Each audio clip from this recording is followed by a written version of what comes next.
Bonjour, je suis Hakim L'Alam et je vous propose ma chronique du jeudi 9 novembre 2023.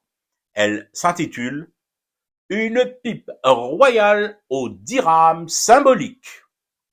Non, franchement, nous les Désédiens Haggarin, nous nous attaquons sans retenue aux faibles, comme c'est pas permis d'ailleurs.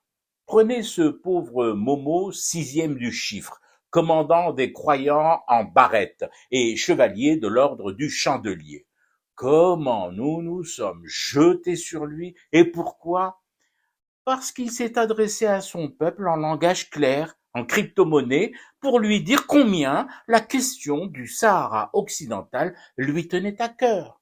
Bon, ça, lui, il dit pas Sahara occidental, sinon c'est la syncope assurée. Son truc à lui, c'est plutôt Sahara Tuna, ce qui peut prêter à confusion avec soirée, ou avec teuf, ou avec zeriba, ou... Enfin, ce n'est pas l'essentiel. L'essentiel, c'est nous, en face, et notre réaction bizarre.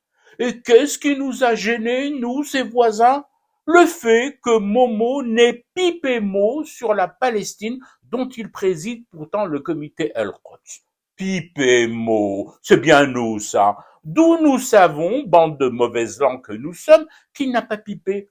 Comment peut-on être aussi sûr qu'il n'a rien pipé? Il a peut-être pipé, et ça se trouve, nous regarderons de l'autre côté, pas du bon côté, pour voir la fumée. Et puis à la limite, wallah, à la limite, Momo Sissi, il pipe ou il ne pipe pas. En quoi ça nous regarde? C'est une affaire interne entre lui et son entourage direct, son cercle de décision le plus proche, les frères Azaïta, avec qui il pipe tout le temps. Et puis, c'est quoi cette fâcheuse manie que nous avons, nous, roturiers, de demander des comptes à un souverain étranger? Mais enfin, est-ce que son peuple lui en demande des comptes? Ben non, évidemment. Les rares qui s'y sont aventurés ont trouvé devant la porte de leur maison une famille israélienne attendant que les lieux se libèrent et se libèrent vite.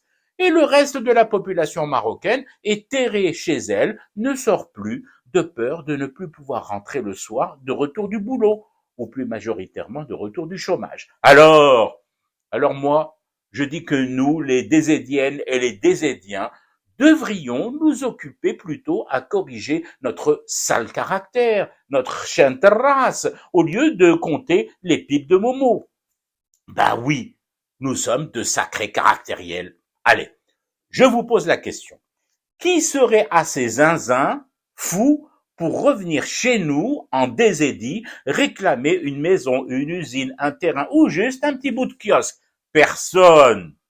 En même temps, il ne faut nous en prendre qu'à nous-mêmes. Vous avez vu comment nous nous sommes comportés avec les colons, l'occupant. Nous leur avons livré bataille et mené une guerre. Allons. Est-ce ainsi qu'on se comporte avec un colon? Avec une armée coloniale? Non, bien sûr. Prenez exemple sur le Momo. Non seulement il ne livre pas de guerre, mais bien au contraire, il livre son pays par petits bouts, au mètre carré immobilier et au dirham symbolique. J. Je fume du thé et je reste éveillé, le cauchemar continue. C'était Hakim L'Alam, je vous retrouve samedi pour une autre chronique et une autre façon de dire son amour à l'Algérie.